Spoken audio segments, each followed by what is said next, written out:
Hey everybody, in this video I want to give you my review for the Nintendo Switch version of Rocket League. By now, I tend to assume that anyone with even a passing interest in video games is familiar with Rocket League and understands the basic premise of the game. So I'm not really going to dwell on that here and instead focus on the specific differences between the Switch version and other versions that I've seen and played. Right off the bat, let's talk about some of the visual differences present here. Given the hardware inside the Switch, it should really be no surprise to find that the game runs in 720p when docked and 526p when in handheld mode. The good news is that aside from a few what I would consider to be fairly minor sacrifices that are made in the visual representation of the game, it does look and feel the way one who's already familiar with Rocket League on other platforms might expect. The key differences are a lack of translucency in explosions and most notably walls and the area around the goal. If you're accustomed to the most recent PC and console versions of the game where, for example, when you back into the goal, you get a nice translucency effect to help you keep better track of the ball and other players. In the Switch version, it's more akin to how the game used to be, where you simply get a rough outline of where the ball is superimposed onto the wall. It's also worth noting that certain aspects of the game, such as the visual effects associated with vehicle explosions, lighting, textures, and polygon counts, have all sort of been toned down in this version.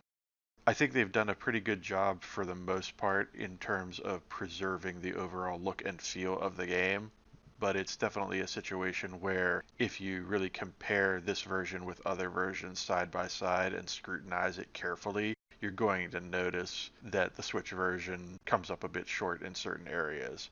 There is some aliasing in certain situations where jagged edges on lines are pretty apparent even in the 720p docked mode.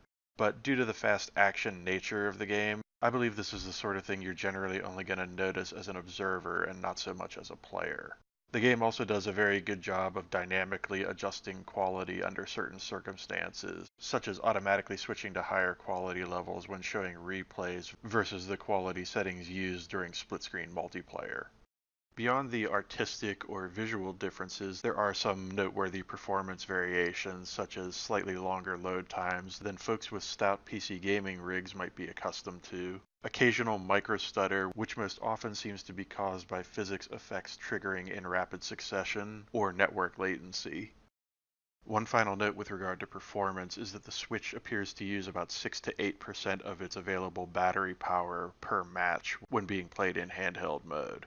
My sense is that you could probably get about 10 to 15 games in on a full battery charge under normal circumstances, but your individual mileage may vary.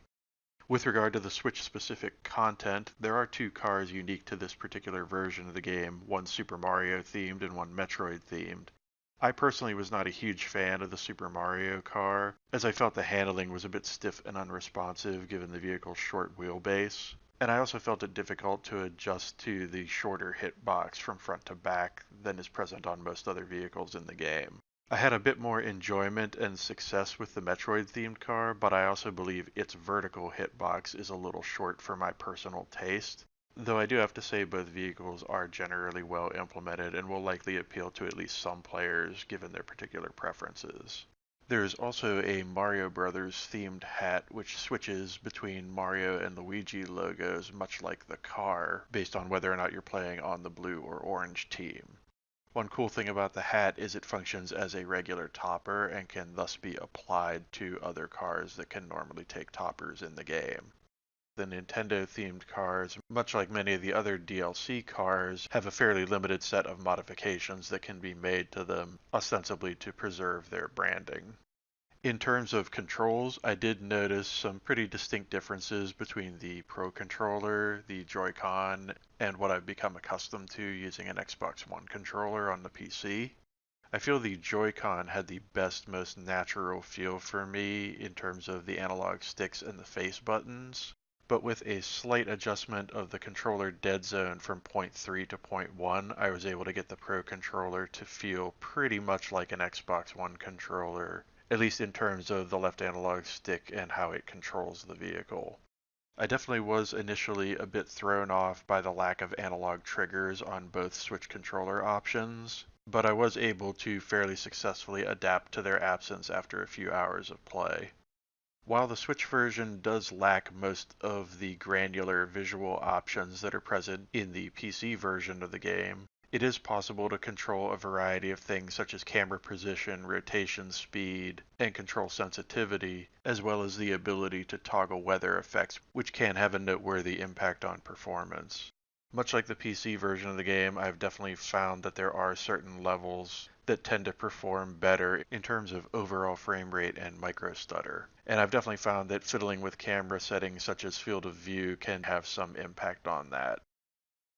A few other things I wanted to note are the fact that the Switch does have a tendency to be pressed very hard while playing this game. I've noticed it getting warmer and running the fan more aggressively than I have in pretty much any other title that I've played on the system thus far.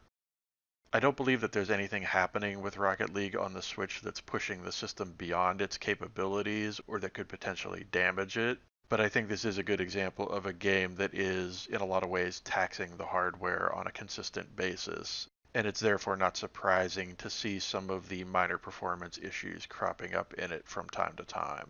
Obviously, this is something that could be addressed in subsequent updates and refinements to the game, so it is possible that this might improve over time, but I do feel the Switch is generally up to the task of playing this game, even in its current launch iteration.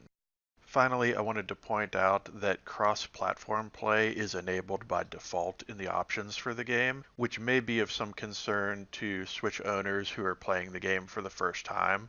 If you are new to Rocket League, I would highly recommend going in and disabling the cross-platform play option, at least until you become somewhat familiar with the game, as that will limit your exposure to players who have vastly more experience in multiplayer.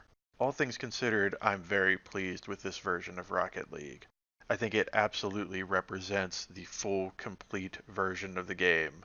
It includes all the modes that someone familiar with the game from other platforms would expect, and has performed very solidly and reliably in the 10 plus hours that I've spent with it thus far.